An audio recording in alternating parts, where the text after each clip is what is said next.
Que se cache-t-il derrière les tweets des candidats à la présidentielle ?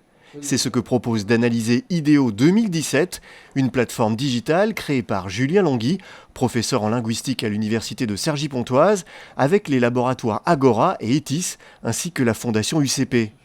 Car si les discours et les émissions de télévision des politiques sont disséqués à longueur de journée par les commentateurs, aucun outil ne prend en compte le site de microblogging Twitter, pourtant très révélateur de la manière de communiquer des candidats et très pertinent pour analyser le discours politique et les idées qui se cachent derrière. On a la contrainte quand même des 140 caractères qui fait que parfois on va avoir une sorte de condensation sémantique ou un peu de radicalisation du propos au sens où on va en dire peut-être de manière un peu plus frontale ou totale que ce qu'on aurait dit en meeting, en euphémisant, en périphrasant, etc. Donc on va avoir ce côté-là. Et on a aussi un côté qui peut être plus réactif, c'est-à-dire qu'en fonction de l'actualité, en fonction d'une émission, on va avoir aussi des messages qui vont être sur telle arrestation de terroristes présumés, telle réaction par rapport à tel événement politique. Donc on récupère tout ce qui va être la réactivité politique qui fait la substance et la richesse de ce média.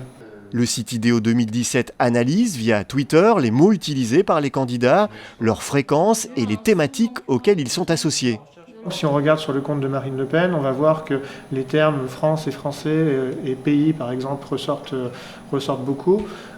Et on va voir justement qu'on a cette relation forte entre France et français, nationale aussi, qui fait que toute la solution aux problèmes qui sont posés va passer par ce pivot France et français et le genre de formule un peu la France aux Français qu'on retrouve, qui résonne dans l'esprit du Front National.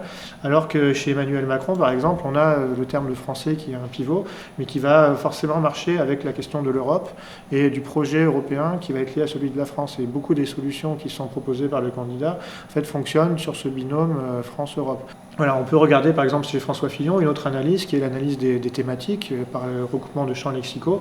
Et on voit qu'on a un champ lexical très important qui concerne les termes musulmans, immigration, totalitarisme, etc. Et donc on voit qu'on a toute une partie du discours de François Fillon qui est vraiment liée sur cette question de ce qu'il appelle le totalitarisme islamique par exemple et des réactions sécuritaires qu'on devrait apporter.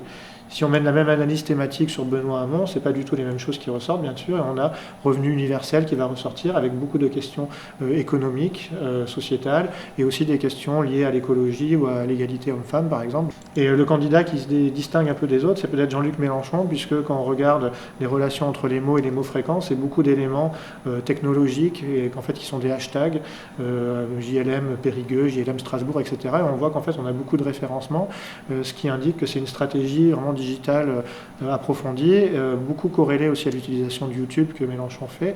Et donc on a comme ça un travail dans la sphère numérique qui est très très approfondi. Sur la plateforme, on peut effectuer une recherche par candidat, par mots-clés ou par thématique.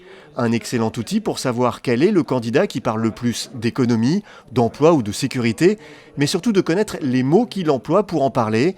Cet outil facile d'utilisation et très intuitif permet à un large public d'avoir accès à des données souvent réservées aux spécialistes, un bon moyen de s'informer avant d'aller voter.